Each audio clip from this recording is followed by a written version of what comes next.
ಮನೆಯೊಳಗಿನ ಕಿಚ್ಚು ಮನೆಯ ಸುಡದೆ ನೆರೆಮನೆಯ ಸುಡದು ಕೂಡಲ ಸಂಗಮ ದೇವ ಅಂತ ಬಸವಣ್ಣ ಹೇಳಿದರು. ಈ ಮಾತು ಬಿಜೆಪಿಯವರಿಗೆ ಭಾಳ ಚೆನ್ನಾಗಿ ಅನ್ವಯ ಆಗುತ್ತೆ. ಎಲ್ಲ ಸರಿಪಡಿಸೋದಕ್ಕೆ ರಾಜ್ಯಕ್ಕೆ ರಾಧಾ ಮೋಹನ್ ದಾಸ್ ಅಗರ್ವಾಲ್ ಅವರು ಬಂದಿದ್ದಾರೆ. ಆದರೆ ಯತ್ನಾಳ್ರನ್ನು ಉಚ್ಚಾಟಿಸಿ ಅಂತ ವಿಜೇಂದ್ರ ಅವರನ್ನೇ ಬದಲಿಸಿ ಅಂತ ಯತ್ನಾಳ್ ಟೀಮ್ ದೂರು ಪ್ರತಿದೂರು ಕೊಡೋದ್ರಲ್ಲೇ ಬ್ಯುಸಿ ಆಗಿದ್ದಾರೆ. ಸಚಿವರುಗಳನ್ನು ಕೂಡ ಬಿಟ್ಟು ಕರೆದಿರೋದು ಭಾಳ ಒಂದು ದುರಂತ. ನಮ್ಮಗಳ ಅಭಿಪ್ರಾಯವನ್ನು ಪರಿಗಣಿಸಬೇಕು.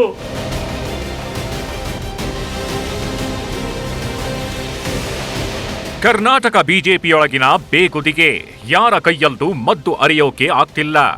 ವಿಜಯೇಂದ್ರ ದೆಹಲಿಗೆ ಹೋಗಿ ಬಂದ್ರು, ಯತ್ನಾಳ್ ಬಣವನ್ನ ಏನೂ ಮಾಡೋಕಾಗ್ತಿಲ್ಲ. ಹಾದಿ ಬೀದಿ ಜಗಳಕ್ಕೆಲ್ಲ ಬ್ರೇಕ್ ಹಾಕೋಕೆ ರಾಜ್ಯ ಬಿಜೆಪಿ ಉಸ್ತುವಾರಿ ರಾಧಾ ಮೋಹನ್ ದಾಸ್ ರಾಜ್ಯಕ್ಕೆ ಬಂದ್ರು.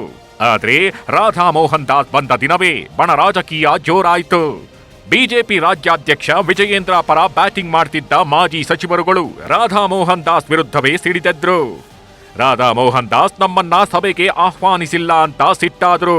ಮಾಜಿ ಸಚಿವ ಕಟ್ಟಾ ಸುಬ್ರಹ್ಮಣ್ಯ ನಾಯ್ಡು ಮನೆಯಲ್ಲಿ ರೇಣುಕಾಚಾರ್ಯ, ಡಿಸಿ ಪಾಟೀಲ್, ಹರೀಶ್, ನೇಲ ನರೇಂದ್ರ ಬಾಬು ಸೇರಿ ಅನೇಕರು ಸಭೆ ನಡೆಸಿ ಸಿಟ್ಟು ಹೊರಹಾಕಿದ್ರು.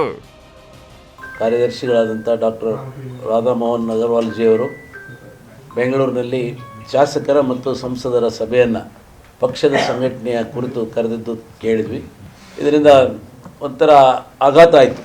ಯಾಕೆ ಅಂತ ಹೇಳಿದರೆ, ಈಗೇನು 65 ಜನರ ಶಾಸಕರು ಸಭೆ ಕರೆದಿದ್ದಾರೆ, ಇನ್ನು 148 ಜನ ಸ್ವತಂತ್ರ ಅಭ್ಯರ್ಥಿಗಳನ್ನು, ಮಾಜಿ ಶಾಸಕರುಗಳನ್ನು, ಮಾಜಿ ಸಚಿವರುಗಳನ್ನು ಕೂಡ ಬಿಟ್ಟು ಕರೆದಿರೋದು ಭಾಳ ಒಂದು ದುರಂತ.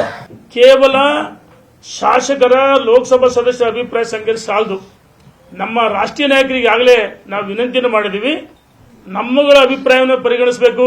ನಮ್ಮ ಅಭಿಪ್ರಾಯ ಕೇವಲ 30 ಜನ ಅಷ್ಟೇ ಅಲ್ಲ, ಸುಮಾರು 200 ಜನ ಓದಿವಿ.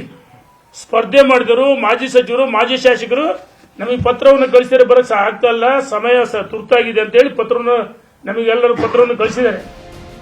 ಒಂದು ಕಡೆ ವಿಜಯೇಂದ್ರ ಆಪ್ತರೆಲ್ಲ ನಮ್ಮನ್ನ ಸಭೆಗೆ ಕರೆದಿಲ್ಲ ಅಂತ ರಾಧಾ ಮೋಹನ್ ಮೇಲೆ ಸಿಟ್ಟಾದ್ರು.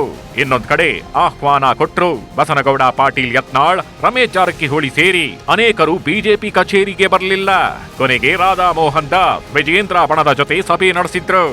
ಸಭೆಯಲ್ಲಿ ಯತ್ನಾಳ್ ಬಣದವರು ಬೀದಿ ಬೀದಿಯಲ್ಲಿ ಮಾತಾಡೋದಕ್ಕೆ ಬ್ರೇಕ್ ಹಾಕಿ ಅಂತ ಮನವಿನೂ ಮಾಡಿದ್ರು. ಇಮೇಜ್ಗೆ ಧಕ್ಕೆ ಆಗೋದ್ರ ಜೊತೆಯಾಗಿ ಕಾರ್ಯಕರ್ತರ ಮನಸ್ಸಿಗೆ ನೋವುಂಟಾಗ್ತಿದೆ.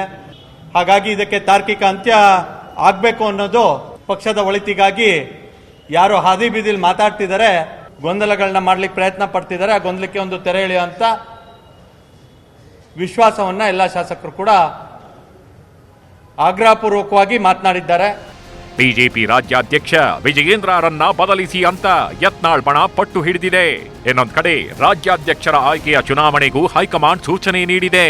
ಇವತ್ತು ಬಿಜೆಪಿ ಪಕ್ಷದ ಅಧ್ಯಕ್ಷರ ಆಯ್ಕೆಗೆ ಚುನಾವಣೆ ಯಾವಾಗ ನಡೆಸಬೇಕು ಅನ್ನೋ ಬಗ್ಗೆ ಸಮಗ್ರ ಚರ್ಚೆನೂ ಆಯ್ತು. ಇಷ್ಟೆಲ್ಲದರ ಮಧ್ಯೆ ವಿಜಯೇಂದ್ರ ಬಣದ Renukacharya, DC Patil and team BJP ಕಚೇರಿಗೆ ಬಂದು ಯತ್ನಾಳ್ರನ್ನ ಪಕ್ಷದಿಂದ ಉಚ್ಚಾಟಿಸಿ ಅಂತಾನೂ ಮನವಿ ಮಾಡಿದ್ದಾರೆ.